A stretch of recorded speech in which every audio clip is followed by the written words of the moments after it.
أعوذ بالله من الشيطان الرجيم.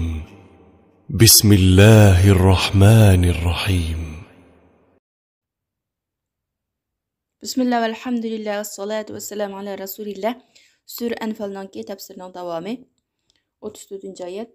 وَمَا كَانَ صَلَاتُهُمْ عِندَ الْبَيْتِ إِلَّا مُكَاءً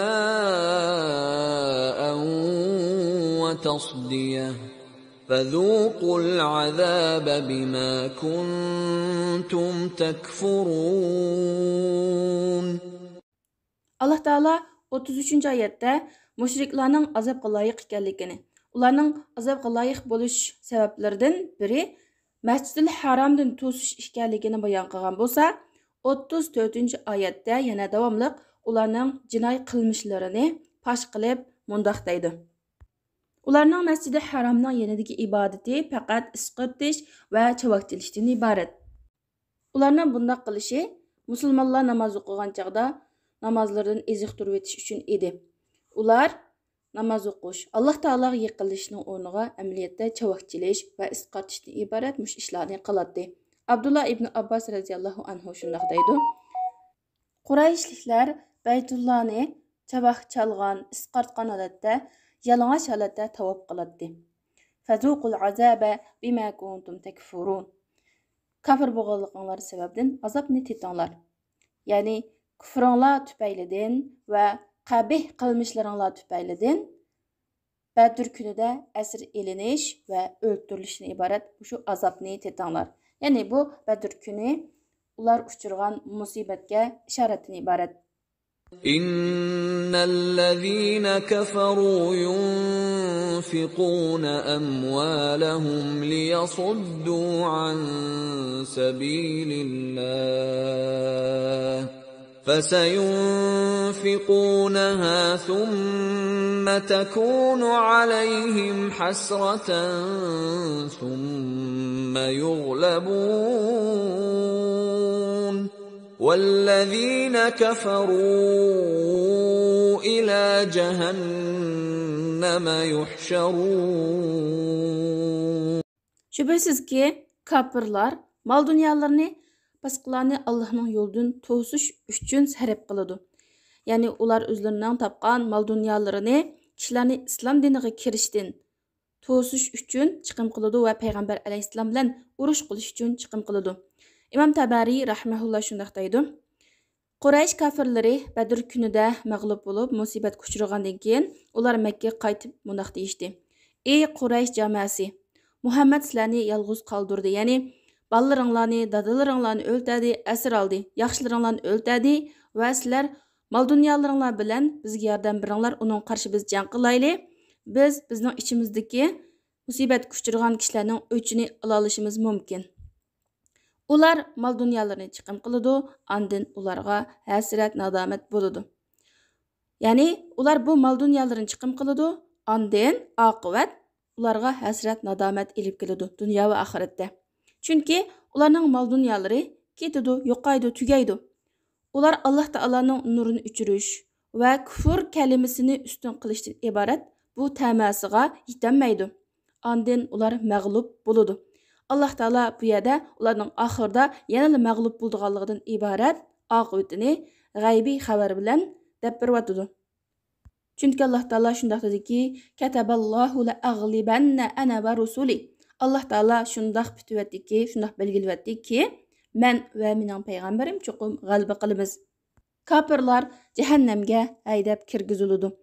Ya'ni ularning ichidan kufr holatda o'lib ketganlari jahannamga haydiladi. Bu ular uchun mayli ulardan hayot qolganlari bo'lsin yoki o'lib ketganlari bo'lsin, halok bo'lganlari bo'lsin, bu ular uchun eng cho'ng nadomat va hasratdan iborat.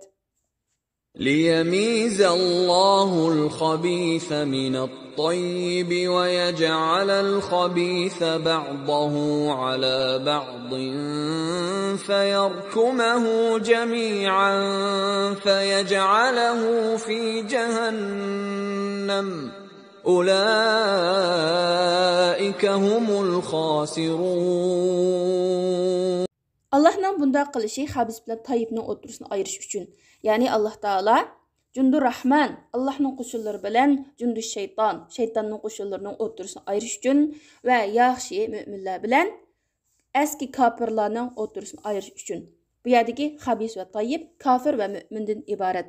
Allah Taala xabisni, ya'ni kafirni bir-birining ustiga dövlab, ondan ularni do'zax o'tiga tashlaydi. Ana shular ziyon tatquchilardir. Ya'ni ular eng qattiq ziyon tatquchilardir, chunki ular o'zlarining jonlaridan ziyon tatdi. Mal dunyolardan ham ziyon tatdi. Ondan Allah Taala keyingi oyatda ularni tavba qilishga va Alloh Taala qaytishga qiziqtirdi, chaqirdi. Ularni kufr va azg'unlik ustida turaverishdan ogohlantirib mundaq dedi. قل للذين كفروا إن ينتهوا يغفر لهم ما قد سلف وإن يعودوا فقد مضت سنة الأولين. Kafirlarga aytqinki, agar ular yansa, ularning ilgirki gunohlari mag'firat qilinadi. Ya'ni bu Alloh Taoladan Muhammad sallallohu alayhi va sallamga qilingan xitob bo'lib, Alloh shunday deydi: "Ey Muhammad sallallohu alayhi va sallam, qavmingizdan bo'lgan bu mushriklarga aytingki, agar ular kufrdan yansa, Alloh iymon etsa va siz bilan va mu'minlar bilan urush qilishdan qo'lini yig'sa, ularning ilgirki gunohlari mag'firat qilinadi. Agar ular qaytsa, yana qaytilsa bu ishini mening ilgirki kishilar ichidagi sunnatim joriy bo'ldi. Ya'ni ular sen bilan jang qilishga, seni yolg'onga chiqarishga qaytsa, payg'ambarlarimni yolg'onga chiqargan kafirlarni halok qilish, vayron qilishdan iborat bu yo'l mening yo'limdir. Biz shularga shunda qilamiz. Ya'ni Alloh Taala bu yerda agar ular takabburlikdan, bashto'nglikdan yanmasa, ularni vayron qilganlik haqidagi tahdiddan iborat. وقاتلوهم حتى لا تكون فتنة ويكون الدين كله لله فإن انتهوا فإن الله بما يعملون بصير. Fitne tügügen, hatta ki din bütünley Allah üçün bolğan kadar ular bilen uruş qılınlar. Yani iyi müminler, müşrik düşmanlarına karşı şirik tügügen kadar, fakat yalğız yegane Allah Ta'ala'lam ibadet kılıngan kadar ular bilen uruşunlar. Abdullah ibn Abbas radiyallahu anhu şundaq deydi, fitne şirikten ibaret. Yani zemin yüzüde müşrik qamıgan kadar. İbn Jurayj şundaq deydi, mümin dinidin çıkış haqqida fitnege uçurmagan kadar ve din bütünley Allah'a bolgan kadar. Yani batıl dinlarning hammasi yo'qab, faqat islom dini qolganga kadar. Alusi shundaq deydi. Bütünley yo'qishi kafirlarning bütünley halok bo'lishi bilan yoki ularning o'limdan qo'rqib, o'ldirilishdan qo'rqib, kufrdan yenib islom diniga kirish bilan bo'ladi. Chunki payg'ambar sallallohu alayhi va sallam men kishilar bilan toki ular la ilaha illalloh, Allohdan boshqa iloh yo'qdir degan qadar urush qilishga buyurildim.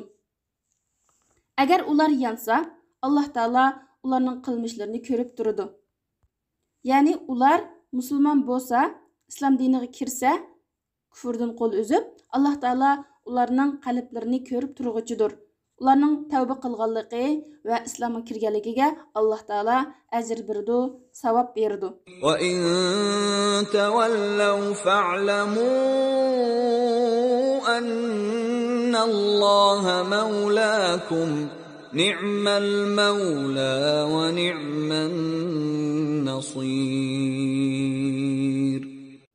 Agar ular yuz o'rsa, bilinglarki Alloh Taala sizlarning madadkoringlardir. Alloh Taala nima degan yaxshi madadkor va nima degan yaxshi yordamchi. Ya'ni agar kafirlar iymon etishdan yuz o'rsa, kufrdan yanmasa, bilinglarki ey mu'minlar, Alloh Taala sizlarning yordamchinglardir. Kafirlarga qarshi Alloh sizlarga yordam beradi. Allohning nusratiga va igidorchiligiga ishoninglar, ularning sizlarni dushman tutganligiga parvo qilmanglar. Alloh Taala nima degan yaxshi madadkor. Ya'ni Alloh Taala sizlarningki madadkoringlar bo'lsa, bu nima degan yaxshi. Alloh Taala o'zi ega bo'lgan kishini zayo qilib o'tmaydi. Alloh nima degan yaxshi yordamchi. Allah Taala sizlarning yordamchinglar va madadkoringlar bo'lgan ekan, kofirlardan qo'rqmanglar, Allohga ishoninglar, chunki Alloh Taala yordam bergan kishi hargizmo mag'lub bo'lmaydi. Subhanakallohumma bihamdik, ashhadu an la ilaha illa anta astaghfiruka va atubu ilayk.